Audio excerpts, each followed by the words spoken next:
Hello, welcome again. So you want a crypto? Today, I want to talk about the INS to XNS swap. So INS was an ERC20 token. It was on the Ethereum protocol, and they're converting the 50 million IRC or INS ERC20 tokens into 500 million XNS coins on their own native protocol, right? So, like, I got a couple questions about are they gonna go back to Binance or what? It depends. It'll be a new coin, so they'll probably have to be reevaluated, just like they had to be when they were INS. So that's the problem. Like when the swap expired. So here were the XNS allocations from the original.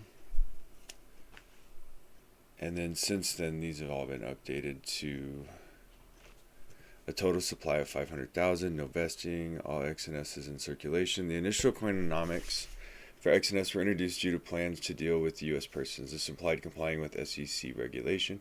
As a part of the new one, Insular will continue to exclude any persons from dealing with XNS, just as was in the case with INS, right? Because we will not deal with U.S. persons, Insular will now significantly improve the conditions for holders of XNS, and this will allow us to solve the issues surrounding listings on major exchanges. So to me, it sounds like their ambition and their goal is to reach U.S., right? So they weren't going to be able to do that with the INS. They're doing it with XNS, right? The 500 million XNS coins that were set to be created as a part of the incentives, enterprise developer, and network adoption. Networks, enterprise, and all of this. And we can see that the vesting on that, like the enterprise incentives was a 3-year vesting. And then all of these others was a 10-year vesting, right?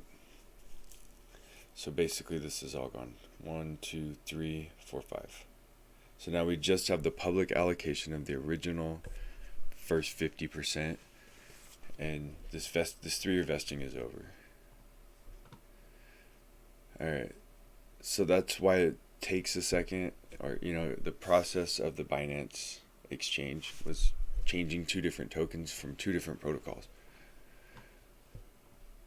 Alright, let's see. January 26th. Here's the market. Let's go.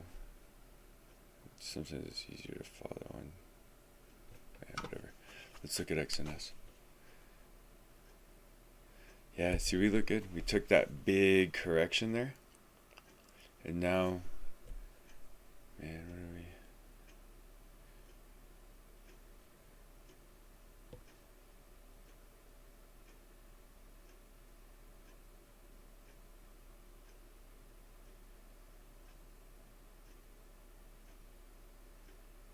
0.0130. Yeah, I could see that in our future. If this goes, it's kind of, so it could go either way. But if it goes up, I see 0.0130, revisiting that, no problem. Well, not no problem, but, that would be our next area to start looking at. And then if we don't have a huge volume of people trying to sell and let these pools get equal, where you don't have a huge, millions of sellers and only hundreds of thousands in buyer volume, then we can get to where we have some good upward momentum. I think it's coming. Let's see, we're looking at still right around 1,000, 1030, 1.5 million market cap, which is really, really, really, really, really small. And we were just talking about this at 200, 300,000, like less than a week ago. So take all that into consideration when you have these pullbacks. Let them breathe for a second. 2 million in 24-hour trading volume. Still showing 1 billion coins and 140,000 in circulation. So I'm not sure what that's all about, but I don't think that's right. And then here was the original vesting formula. This is all over. Foundation tokens were locked until January 1, 2021. So, you know, it feels like it's still a decent project with potential. Tell me what you think. Did we miss something on the INS to XNS swap? Going from an Ethereum ERC20 to an own native XNS coin?